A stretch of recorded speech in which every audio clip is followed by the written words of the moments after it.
நீண்ட பாதை. கிறிஸ்துவுக்குள் பிரியமானவர்களே, ஒரு பெண்மணி சொல்கிறார்கள், என் அம்மா அவர்கள் வீட்டில் தனியே வசித்து வருகிறார்கள். அவர்களை சென்று பார்க்கும் ஒரே நபர் நான் தான் என்று தோன்றுகிறது. ஆனால் நான் அங்கே சென்றவுடனே அவர்கள் என்னிடம் மிகவும் கோபப்படுகிறார்கள். இது இன்னும் எவ்வளவு நாளைக்கோ? சகோதரி நான்சி சொல்கிறார்கள், வாழ்க்கையின் கடினமான காலங்களை கடந்து செல்லும் போது இது எப்போதாவது முடிவுக்கு வருமா என்று நாம் கேட்க தூண்டப்படுகிறோம். எகிப்திலிருந்து இஸ்ரவேல் மக்களை வெளியே கொண்டு வந்தபோது அவர்களும் இதே கேள்வியை கேட்டிருக்கலாம். அவர்கள் எகிப்தில் ஒரு பெரிய வெற்றியை அனுபவித்தார்கள். ஆனால் அதன் பிறகு வனாந்திரத்தின் வழியாக ஒரு நீண்ட பயணத்தை மேற்கொள்ள வேண்டியதாய் இருந்தது.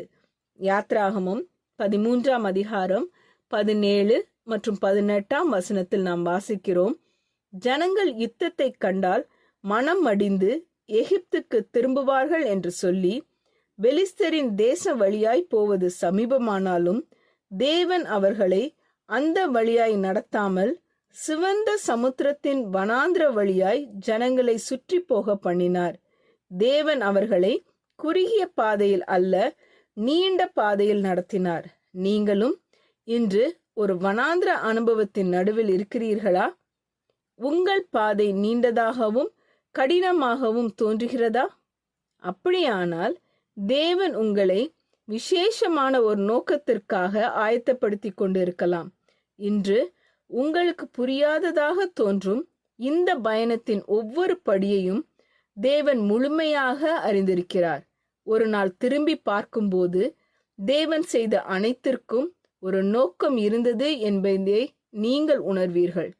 அவர் தவறு செய்யவில்லை, அவர் தாமதிக்கவில்லை, அவர் உங்களை கைவிடவும் இல்லை.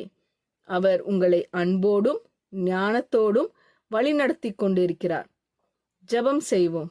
எங்கள் அன்பின் பரமபிதாவே, எங்கள் வாழ்க்கையின் நீண்ட மற்றும் கடினமான பாதைகளிலும் நீர் எங்களோடு இருப்பதற்காக உமக்கு நன்றி.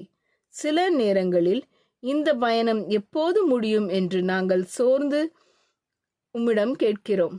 எங்கள் ஜெபங்களுக்கு பதில் தாமதமாகிறது போலவும் எங்கள் சுமைகள் அதிகமாகிறது போலவும் தோன்றுகிறது. ஆனால் கர்த்தாவே, நீர் எங்களை மறந்துவிடவில்லை என்பதையும் எங்கள் வாழ்க்கையின் ஒவ்வொரு படியையும் உமது ஞானத்தின்படி நடத்துகிறீர் என்பதையும் நம்பும் விசுவாசத்தை எங்களுக்கு தாரும். குறுகிய பாதையை அல்ல, எங்களுக்கு சிறந்த பாதையை நீர் தேர்ந்தெடுக்கிறீர் என்பதை உணரச் செய்யும். பாதை தெளிவாக தெரியாத நேரங்களிலும் உமது கரத்தை பற்றி கொண்டு தொடர்ந்து நடக்க எங்களுக்கு கிருபை தாரும். ஒரு நாள் திரும்பி பார்க்கும்போது நீர் செய்த அனைத்தும் நன்மைக்காகவே இருந்தது என்பதை உணரக்கூடிய இருதயத்தை எங்களுக்கு தாரும். எல்லா காலங்களிலும் உம்மை நம்பி உமது சித்தத்திற்கு கீழ்ப்படிந்து வாழ உதவி செய்யும். இயேசுவின் நாமத்தில் ஜெபிக்கிறோம் பரமபிதாவே, ஆமீன்.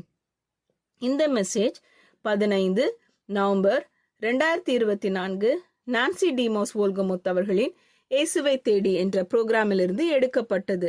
கர்த்தர் உங்களை ஆசீர்வதிப்பாராக.